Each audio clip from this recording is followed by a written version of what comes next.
کدھر گیا بلوچستان والا تیل؟ وہ کدھر گئی ہنگو والی گیس؟ وہ کہاں گئی خیبر پختونخوا کی پانی سے ذخیرہ بننے والی بجلی؟ تم نے تو ناک میں سے چین نکال دی پورے پاکستان کی، کانوں میں سے دھواں نکال دیا پاکستان کا مہنگائی کر کر کے، اور پھر تم ایسے ذخیرے، یہ ذخیرہ اندوز بم چھوڑ کے گئے ہو کہ پورے پاکستان کی معیشت جو ہے وہ داؤ پہ لگا گئے ہو۔ آئی ایم ایف کے ساتھ تم نے جھوٹ بولا، ہر جگہ تم جھوٹ بولتے ہو۔ ان کے ساتھ کیے ہوئے معاہدے کبھی شے نہیں سوکھی تھی، اور تم نے اپنے سیاسی مقاصد دوبارہ لوگوں کو بیوقوف بنانے کے لیے بجلی اور گیس کہہ دیا کہ جنہیں میں نے کم کر دی، پٹرول کم کر دیا، جبکہ آپ کو پتا تھا کہ یہ پاکستان کی تباہی کا نسخہ ہے۔ سو یہ عمران خان، جو تمہاری حرکتیں ہیں یہ نہیں بکنی، یہ آپ اندازہ کریں، وہی گیس خیبر پختونخوا میں سے جو آنی تھی ہنگو کے پاس، وہی جو بلوچستان کے سامنے تیل نکلنا تھا، وہی جو بجلی بننی تھی، آج ایک نیا شوشہ چھوڑ دیا کہ جی روس سے ہم تیل منگوا رہے ہیں، روس سے تیل منگوا رہے ہیں، روس سے تیل منگوا، روس سے تیل منگوا لے تو پتہ نہیں کون سا آسمان ٹوٹ جائے گا۔ ہم نے تو سب کچھ طے کر لیا تھا۔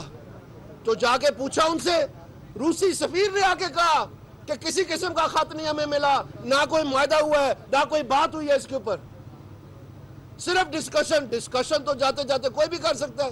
اور یہ وہی روس ہے جو کہہ رہا ہے کہ آپ جو ہے غلامی، پہلے غلامی ہمیں بتاتے تھے کہ جی یہ نصاب جو ہے وہ ایک ہونا چاہیے، دو نصاب کی وجہ سے غلامی ہوتی ہے، غلامی ہوتی ہے، غلامی ہوتی ہے۔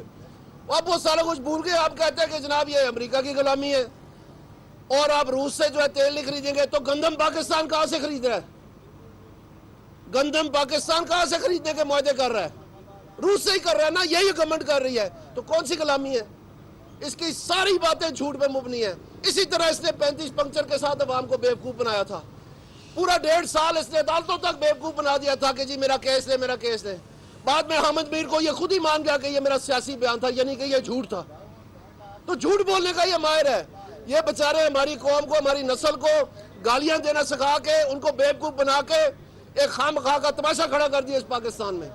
اور یہ ایک ایک مثال میں میڈیا والوں سے درخواست کروں گا کہ یہ جو میں نے بتایا یہ آپ نکال کے ان کو دکھائیں، یہ آپ ان کو سمجھائیں، یہ ہے اس کا پاکستان، جھوٹ سے بھرا ہوا پاکستان، فریب سے بھرا ہوا پاکستان۔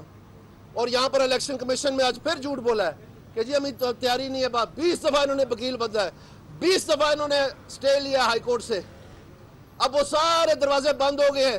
اب بجائے جواب دینے کے جا کے بیان دے رہا ہے کہ جناب ہفتہ اور اتوار کو الیکشن کمشنر صاحب جو ہیں وہ لاہور جا کے ملاقاتیں کرتے ہیں۔ لعنت پڑے اس پہ جو کہتا ہے کہ جس کو اسی الیکشن کمیشن نے کہا کہ تم فلٹی ہو، اس کے اوپر جب کنٹیمپٹ آف الیکشن کمیشن کا کیس بنا تو الیکشن کمشنر صاحب اس وقت نے اس کو آرڈر میں قرار دیا کہ تم فلٹی ہو، فلٹی، گلیز، گلیز مطلب ہے فلٹی کا، عمران خان کو کہا اسی الیکشن کمیشن نے۔ تو اس کا یہ کام ہے، جو ادارہ اس کی مرضی کا فیصلہ نہ دے اس کو یہ بچوں کو سوشل میڈیا پہ پیچھے پڑوا دیتا ہے کہ ان کو گالیاں دو۔ تو میں تمہیں پوچھتا ہوں عمران خان، اگلی تقریر میں تم نے یہ بتانا ہے عوام کو کہ وہ ہنگو والی گیس کدھر گئی، یہ بتانا ہے عوام کو کہ وہ جو بجلی بننی تھی پانی کے ذخیروں سے وہ کدھر گئی جو خیبر پختونخوا میں 300 ڈیم بننے تھے، یہ بتانا ہے آپ نے ان کو کہ بلوچستان کے سامنے جو تم گیس، پٹرول جو ہے جو تم نے ڈھونڈ لیا تھا، تیل، ایندھن، وہ کدھر گیا؟ وہ تمہاری گورنمنٹ میں کیوں نہیں سامنے آیا 4 سال میں؟